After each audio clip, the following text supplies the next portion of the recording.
that you're able to get so much of the ball that they wanted away from Port Adelaide for so long and play a game that made them not win by the huge margin everyone had predicted? I'm not sure how to answer that question. Not comfort, no. We went in pretty positive that we could perform well, and we didn't in the second quarter. So I think it was 6 goals to 1. The rest of the quarters would probably break even, I would have thought. They might have tipped us over in a couple of little stats here and there, but not by a lot. So, we don't want to accept the loss. But there's also a reality as well with what we're dealing with. So we're just seeing growth and some real positive signs in some areas of our game and individuals, which we're really proud about. But we want to win. So getting that's hard at the moment with what we've got, and I think they're trying. I think the effort is there, and we're trying to play a way that keeps the scoreboard ticking over whilst we can defend, and we're probably not getting that right all the time. But there were stages today that we thought we had the game in our hands to a certain degree, and there was times when it was slipped away, and pretty obviously that was the second quarter. Okay, so perhaps a better way of describing it, reassuring for you that you've got something to work with? Yeah, I think we've had that all year. I know you're going to look back, or people look back at this period, and you look at the games and the scores, but we're fighting pretty hard to play our best footy with 16 or 17 injuries, which is a challenge for any club. But the identity piece is probably what we're looking for, and we see not 4 quarters, not every minute, but we see what we've been training and chasing in the off-season. We see it on game day, but it's just not good enough at the moment. Who's driving that in your group to make sure it doesn't fall apart? It's a good question. I mean, the leaders obviously, but there's not many leaders out there at the moment in terms of official leaders. But I don't know. There's a good culturally, we're in a good space. We're really clear about what we want to do and how we want to go about it. We've set up all our programs around it, and unfortunately, we've just hit a cluster of injuries again. So I think our leaders in general have filtered it down to the rest of the playing group that we might not be there right now, but keep fighting, keep chasing, and it'll turn one day. So, yeah, it's frustrating, but I think we're seeing little signs. So where's the injury list go today?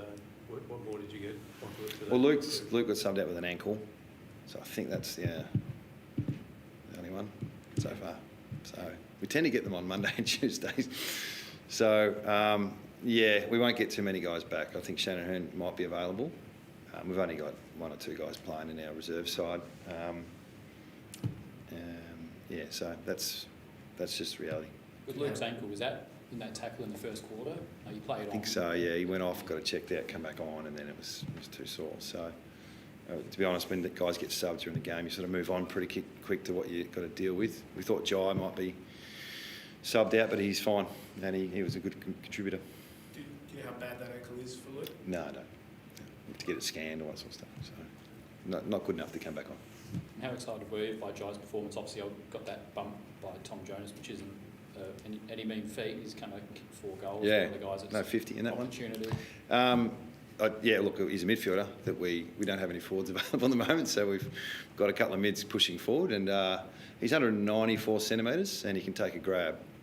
So he's trained that role briefly in pre-season, his second role as a key position forward, and you got to look to that ground level. So we're really pleased for him that he's found a little niche there. And keeps his spot on the side, and he's given us a good look.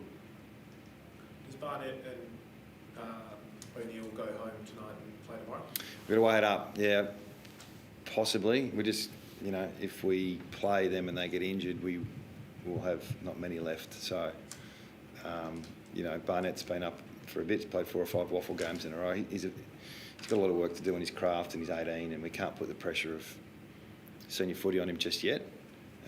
Albeit we might have to. And O'Neill, his emergency today that we might need next week, and take the risk to play him might be too great. But we'll work through it and we'll make a call. And unfortunately for our Waffle Eagles, they might be another couple down. Are you a little bit nervous that you might not be able to field a team if this injury rate keeps going? Yeah, it was never a suggestion we were going to postpone that game. We've got a list of 30-odd Waffle Eagles there who help out. They're meant to be topping up for us, and they're just going to have to represent us as best they can. And we've got Will Schofield as well, so it's all good. What about in the AFL though? What do you mean? Are you getting concerned that the injuries are getting to a point where you might struggle to name 26? Yeah, that's probably real, but that's fine.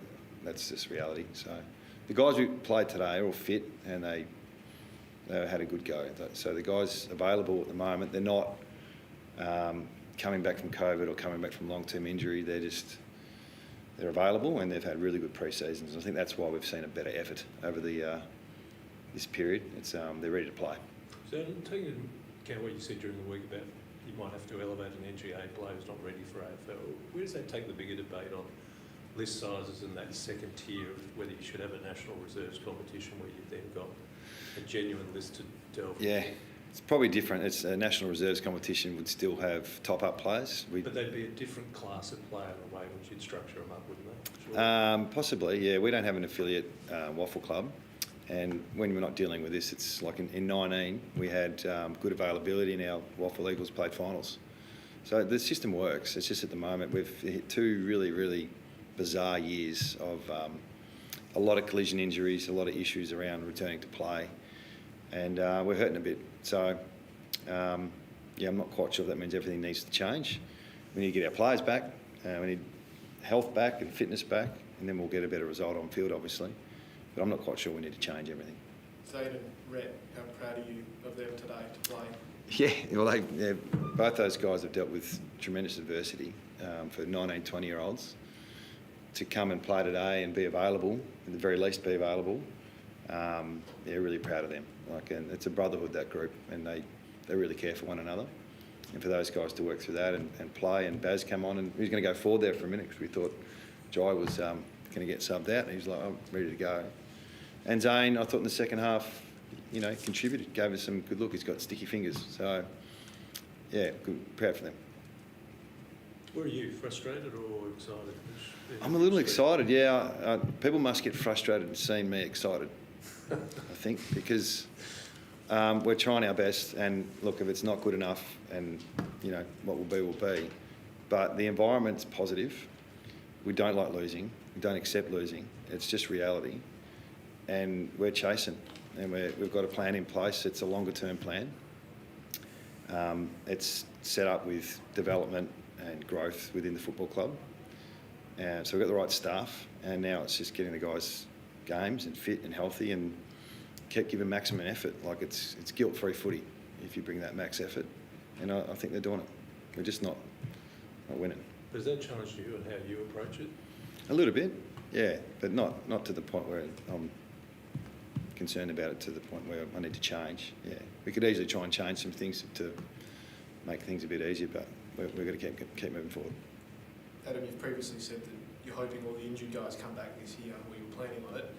Are you still confident in that, or are you maybe looking at... Oh, the guys that are injured? Yeah. Yeah, I think so. Yep, holding out hope. So they've all had their surgeries, and McGovern, Jamie Cripps, Liam Ryan, who else is there? The three big ones? Nick, Oh, Nick Nat, yep. He hasn't had surgery, but he's hopefully turning the corner. They're all 3 or 4 month injuries, so we're sort of hoping to get them back. Thanks, everyone. All right. Cheers, guys. Ta.